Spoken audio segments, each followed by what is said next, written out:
Hello guys, நம்ம இன்றைக்கி பார்க்க போகிற வீடியோ வந்து ஷேடோவுடைய பார்ட் 2 அதை தான் நம்ம இன்றைக்கி வந்து பார்க்க போகிறோம். அதில் போன வீடியோவில் வந்து என்ன நடந்துச்சு அப்படின்னா, அவனுக்கு திரும்பி வந்து ஒரு லெட்டர் ஒன்று கிடைக்கிது. ஸோ அந்த லெட்டரில் வந்து என்ன எழுதியிருந்துச்சு, ஸோ அதுக்கப்புறம் அந்த பிரசாந்த்ன்ற ரிப்போர்ட்டர் எப்படி வந்து இந்த கேஸை வந்து சக்ஸஸ்ஃபுல்லாக முடிக்க போகிறாரு அப்படின்றது எல்லாத்தையுமே வந்து இந்த வீடியோவில் பார்ப்போம். இந்த வீடியோ வந்து ரொம்ப இன்ட்ரெஸ்டிங்காக இருக்கும். ஸோ நம்மளுடைய சேனலில் வர வீடியோஸ் எல்லாமே உங்களுக்கு பிடிச்சிருந்துச்சி அப்படின்னா நம்ம சேனலை வந்து சப்ஸ்கிரைப் பண்ணிக்கோங்க. ஸோ இப்போ வாங்க வீடியோக்குள்ளே போகலாம்.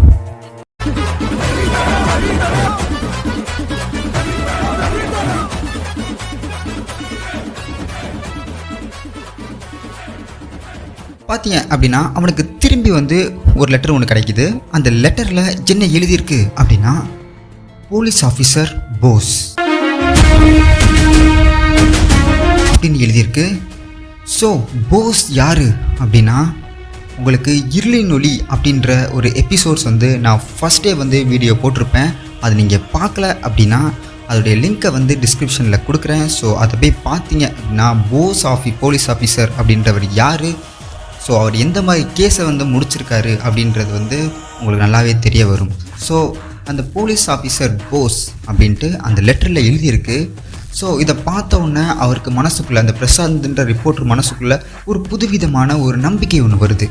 ஓகே, நம்ம கண்டிப்பாக வந்து இந்த கேஸை முடிச்சிடலாம் அப்படின்ற மாதிரி ஒரு நம்பிக்கை வருது. ஸோ அந்த போலீஸ் ஆஃபீஸர்ன்ற போஸை தேடி பிரசாந்த் போகிறாரு. ஸோ அவர்கிட்ட போய் நடந்த விஷயங்கள் எல்லாத்தையுமே சொல்கிறாரு. ஸோ போலீஸ் ஆஃபீஸர் போஸ் வந்து கொஞ்சம் இடம் திங்க் பண்ணிவிட்டு கேஸ் ஃபைல்ஸை வாங்கி பார்க்குறாரு.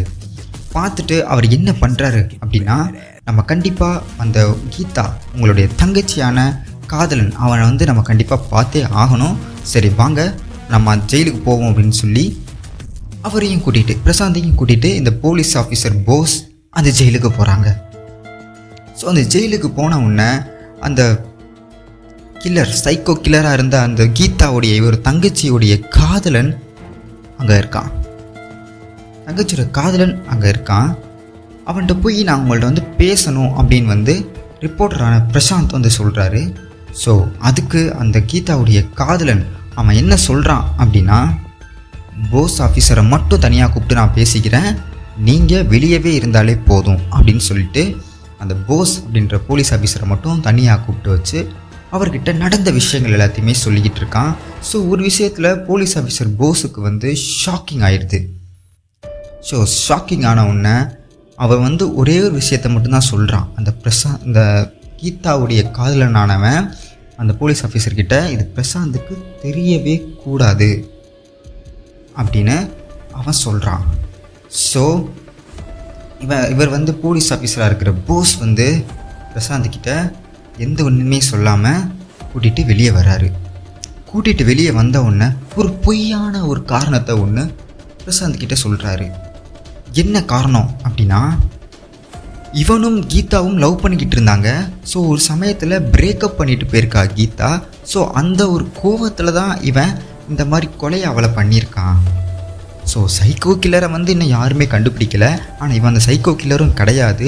ஆனால் உன்னுடைய தங்கச்சியவும் அந்த மாதிரி கொலை பண்ணதுனால இவனை ஜெயிலில் கொண்டு வந்து சைக்கோ கில்லர் அப்படின்னு சொல்லி இவனை ஜெயிலில் கொண்டு வந்து போட்டுட்டாங்க. ஸோ அப்படின்றத வந்து இந்த போலீஸ் ஆஃபீஸர் இவர் வந்து நம்ம பிரசாந்தான ரிப்போர்ட்டரை பார்த்து சொல்கிறாரு. ஸோ இவனுக்கு வந்து எதுவுமே புரியலை. ஓகே சார், நான் உங்களை நாளைக்கு பார்க்குறேன் அப்படின்னு சொல்லி இவன் போய் வீட்டில் போய் உட்காந்து அழுகிறான். ஸோ நம்ம தங்கச்சி வந்து எல்லா விஷயத்துலையுமே நம்மகிட்ட ஃப்ரெண்ட்லியாக இருந்தாலே நம்மக்கிட்ட ஏன் எந்த விஷயத்தையுமே சொல்லலை அப்படின்னு சொல்லிட்டு வீட்டில் போய் உட்காந்து அழுகிறான்.